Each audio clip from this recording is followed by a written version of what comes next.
Hello everyone and welcome back to UGC Net Mentor. I hope you all are doing well. So guys, आज की जो ये video है ये उन स्टूडेंट्स के लिए है, उन कैंडिडेट्स के लिए है जो इग्नू में असिस्टेंट रजिस्ट्रार पोस्ट के लिए अप्लाई करना चाहते हैं। तो जिन भी स्टूडेंट्स को नहीं पता है कि असिस्टेंट रजिस्ट्रार की पोस्ट निकली हुई है, तो इस पे मैंने एक वीडियो बनाई थी जिसमें मैंने आपको बताया था कि कितनी पोस्ट है और आपको अप्लाई कैसे करना है, किस तरीके से आपको फर्दर इस पोस्ट के लिए अप्लाई करना है। सो गाइज इस वीडियो को एक बार चेकआउट कर लेना। और गाइज ये वीडियो बनाने का पर्पस मेरा ये था कि आपको फर्दर गाइड किया जाए कि जितने भी स्टूडेंट्स इस पोस्ट के लिए अप्लाई कर रहे हैं वो लोग, काफ़ी सारे लोग जो ऐसे हैं जो कंफ्यूज्ड हैं। मुझे बहुत सारे मैसेजेस आ चुके हैं और सभी लोग मैसेजेस करके यही पूछ रहे हैं कि सर क्या हमें अप्लाई करना चाहिए या ना करें, या फिर जो लोग अप्लाई कर रहे हैं या कर चुके हैं तो वो लोग पूछ रहे हैं कि सर सिलेबस किस तरीके से हम कवर करें। तो इस वीडियो में मैं आपको कंप्लीट गाइड करूंगा, तो बने रहिए मेरे साथ इस वीडियो में, एंड तक देखना इस वीडियो को ताकि आपको सारी चीज़ें समझ में आ जाएं और इस एग्ज़ाम को क्लियर करने के लिए आपको एक फेयर आइडिया मिल जाए कि किस तरीके से आपको फर्दर प्रिपेयर करना है इस एग्ज़ाम के लिए। तो गाइज पहला क्वेश्चन आता है कि आपको इस पोस्ट के लिए अप्लाई करना चाहिए या फिर नहीं करना चाहिए। तो गाइज मैंने इसका सिलेबस गो थ्रू किया तो मुझे पता चला कि जो सिलेबस का मोस्ट ऑफ दी टॉपिक्स हैं वो सेम है। लाइक हायर एजुकेशन है, इंफॉर्मेशन कम्युनिकेशन टेक्नोलॉजी है जो कि यूजीसी नेट के लिए सेम टॉपिक है वो। तो अगर आप यूजीसी नेट के लिए प्रिपेयर कर रहे हैं तो इस एग्ज़ाम को आपको डेफिनेटली देना चाहिए। इससे आपके दो फायदे होंगे। पहला फायदा तो सबसे बड़ा ये होगा कि अगर आपका ये वाला एग्जाम क्लियर हो जाता है तो आपकी जॉब लग जाएगी, आपको जॉब मिल जाएगी गवर्नमेंट यूनिवर्सिटी में, एक गवर्नमेंट जॉब मिल जाएगी अच्छे पे स्केल की। और सेकंड एडवांटेज ये होगा कि इन केस मान लो आपका एग्जाम क्वालिफाई नहीं भी होता है, एक चांस ऐसा भी है, तो उस केस में क्या होगा, आपकी यूजीसी नेट की प्रिपरेशन अच्छी हो गई बिकॉज आपने हायर एजुकेशन पढ़ लिया, आपने आईसीटी पढ़ लिया, ठीक है, और प्लस आपने अदर जनरल स्टडीज पढ़ ली। तो यहाँ पर आपको डेफिनेटली बेनिफिट मिलेगा। तो मैं आप सभी को रिकमेंड करूंगा कि अगर आप लोग यूजीसी नेट के लिए प्रिपेयर कर रहे हैं तो इस पोस्ट के लिए आपको अप्लाई करना है। आप इसका फॉर्म फिल करें और मैं यहाँ पे आपको आज कंप्लीट गाइड करूंगा कि किस तरीके से आपको स्टडी करनी है और किस तरीके से आपको इस एग्जाम को क्रैक करना है। तो चलिए स्टार्ट करते हैं गाइज। आप लोग सभी लोगों से रिक्वेस्ट है कि आप लोग चैनल को सब्सक्राइब कर लें ताकि अपकमिंग वीडियोस का नोटिफिकेशन आप लोगों को मिलता रहे। तो चलिए स्टार्ट करते हैं फटाफट। Information brochure and guidelines for filling up of online application form for recruitment of non academic position in IGNOU. Guys ये जो पीडीएफ मैंने ओपन की हुई है, इस पीडीएफ का लिंक मैं इसी वीडियो के डिस्क्रिप्शन में दे दूंगा। आप वहां पे जाकर डाउनलोड करके खुद भी एक बार चेकआउट कर लेना। तो अभी देख लो, फिलहाल मैं आपको समझा देता हूँ कि किस तरीके से करना है। यहाँ पर आपको एनटीए का हेल्पलाइन नंबर गिवन है, आप इस पर कॉल कर सकते हैं। अगर आपको कोई क्वेरी करनी है तो आप मॉर्निंग में 9 o'clock से लेकर के रात को 6 बजे तक शाम को 6 बजे तक कॉल कर सकते हैं इस गिवन नंबर पे। और ये जो नंबर है वो एनटीए का ही ऑफिशियल नंबर है, तो आपकी हेल्प हो जाएगी इस पोस्ट के रिगार्डिंग अगर आपको कोई क्वेरी करनी है तो, ठीक है। और गाइज ये जो नंबर है ये आप लोग सेव कर लेना ताकि फ्यूचर में भी कोई प्रॉब्लम हो तो आप कॉल कर सकें। Okay, important information and dates at a glance. अच्छा गाइज एक चीज़ और, यहाँ पर जो एग्जाम है वो एनटीए ही कंडक्ट करेगा इग्नू के लिए। तो यहाँ पर आप सबको पता होगा कि 1 दिसंबर से 31 दिसंबर तक जो है फॉर्म फिलिंग चलेगी। तो 31 दिसंबर काफ़ी टाइम है। तो अगर आप लोगों को अप्लाई नहीं करना है तो आप लोग अपने फ्रेंड्स को रेफर कर सकते हैं अप्लाई करने के लिए, और इस वीडियो को उनके साथ शेयर कर सकते हैं कि किस तरीके से आपको एग्जाम की प्रिपरेशन करनी है। तो गाइज यहाँ पर जो एप्लीकेशन फीस है वो 1000 रुपीज़ है फॉर जनरल कैटेगरी, और अगर SC ST EWS OBC या फीमेल PWD किसी भी कैटेगरी से हैं आप तो भी आपको 600 रुपीज़ की जो फीस है वो पे करनी पड़ेगी। गाइज सबसे इंपॉर्टेंट चीज़ यहाँ पर ये है, और इसी के अकॉर्डिंग आपको अपनी स्ट्रेटेजी बनानी है किस तरीके से आपको कवर करना है सिलेबस। तो यहाँ पर लिखा हुआ है साफ साफ कि जो हॉल टिकट है, जो आपका एडमिट कार्ड है, that will be available on 11th जनवरी।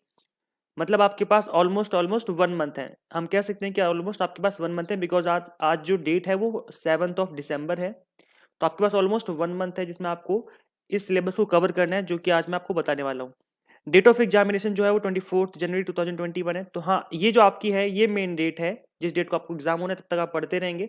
तो ऑलमोस्ट हम कह सकते हैं 1.5 मंथ है आपके पास, ऑलमोस्ट 1.5 मंथ, अराउंड 45 डेज होंगे जिसमें आपको इस सिलेबस को कवर करना है।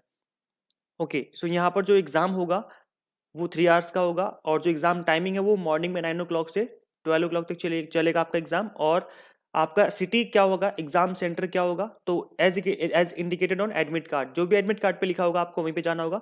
सो गाइज यहाँ पर मैं आपको बता दूं कि आपको चॉइस मिलेगी फिल करने की कि आपको किस सिटी में, किस स्टेट में आपको एग्जाम देना है। तो आपका जो एग्जाम सेंटर है वो उसी स्टेट में, उस सिटी में डाल दिया जाएगा।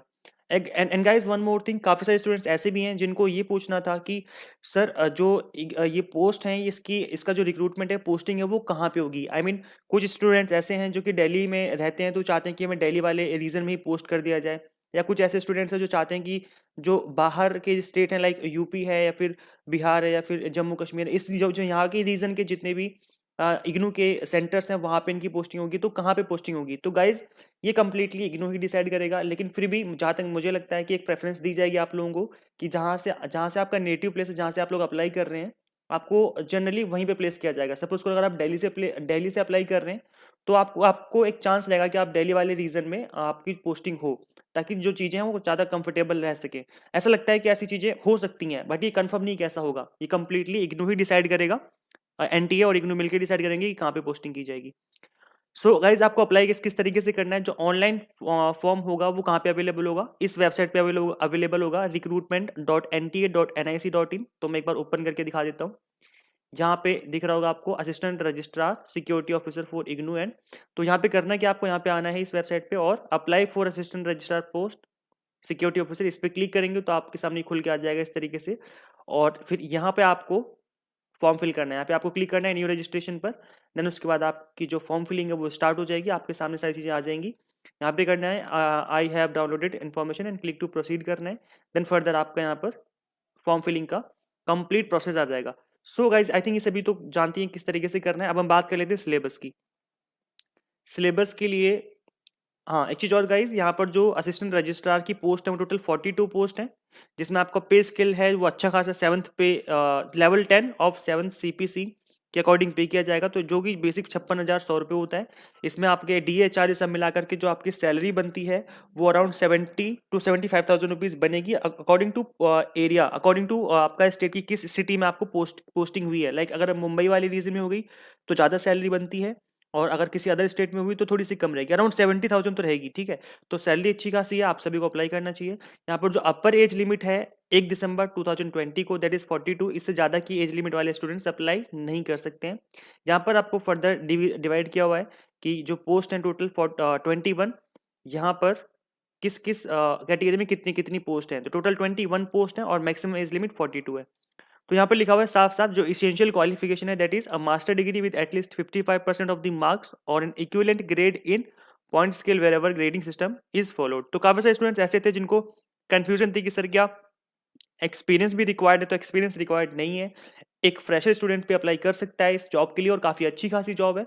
बाद में अगर आप चाहो तो टीचिंग में भी स्विच कर सकते हो, बिकॉज अगर आप यूनिवर्सिटी या कॉलेज में रहते हो, वहाँ पे आप काम कर रहे हो, तो अगर आपका नेट क्वालिफाई हो जाता है पढ़ते पढ़ते, then you can definitely switch your job. आप इजीली वहाँ से स्विच कर सकते हो एज कम्पेयर विद अगर आप इंडस्ट्री में जॉब कर रहे हो, अगर आप किसी कंपनी में जॉब कर रहे हो, वहाँ से थोड़ा सा स्विच करना मुश्किल होता है। बट अगर आप किसी कॉलेज या यूनिवर्सिटी में ऑलरेडी काम कर रहे हो, वहाँ पे ऑलरेडी वर्किंग हो, तो वहाँ से टीचिंग में स्विच करना थोड़ा सा ईजी रहता है कंपेरेटिवली। ठीक है, तो यहाँ पर मिनिमम 55% आपके पास होनी चाहिए मास्टर डिग्री में, और आप इस जॉब के लिए अप्लाई कर सकते हैं। डजेंट मैटर आपने MA किया है, MBA किया है, MCOM किया है, MSc किया है, कोई भी मास्टर डिग्री होगी, मिनिमम 55% मार्क्स होंगे तो आप अप्लाई कर सकते हैं।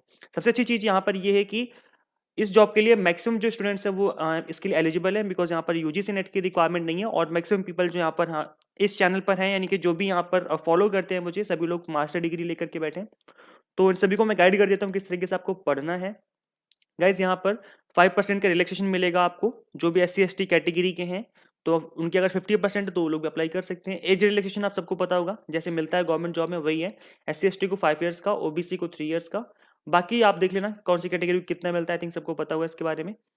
सो गाइज इसके अलावा यहाँ पर आप लोग इसको खुद भी गो थ्रू कर लेना, इन्होंने यहाँ पर प्रोसेस बताया हुआ है कैसे कैसे करना है, सारी चीज़ें मैंने आपको बता दी हैं ऑलरेडी। और यहाँ पर जो इम्पोर्टेंट चीज़ है वो ये है जो मैं आपको बताने आया हूँ, जो सिलेबस कि आपको पढ़ना कैसे है और आपका सिलेबस क्या रहने वाला है। तो यहाँ पर ऑब्जेक्टिव टाइप का पेपर होगा, MCQs होंगे, 3 घंटे का टाइम दिया जाएगा, नंबर ऑफ क्वेश्चन हो जाएंगे 200, और 3 घंटे का मतलब हो जाएगा 180 मिनट। 180 मिनट में आपको 200 क्वेश्चन अटैम्प्ट करने हैं। तो गैस याद रखना, थोड़ा स्पीड से क्वेश्चन करने हैं आपको। मैक्सिमम मार्क्स 200 है, मतलब हर एक क्वेश्चन 1 नंबर का होगा, और इंटरव्यू के 100 मार्क्स अलग से हैं। तो यह हो गया आपका रिटर्न एग्जाम, यहाँ से यहाँ तक रिटर्न एग्जाम हो गया 200 नंबर का, और इंटरव्यू हो गया 100 मार्क्स का। तो टोटल कितना हो गया 300। आउट ऑफ 300 से आपकी मेरिट लिस्ट बनेगी फॉर सिलेक्शन। ओके, तो यहाँ पर जो आपका सिलेबस है that is test of general studies 50 questions बनेंगे यहाँ से। 50 मार्क्स के, और एजुकेशनल एडमिनिस्ट्रेशन एंड मैनेजमेंट के 150 क्वेश्चन बनेंगे 150 मार्क्स के।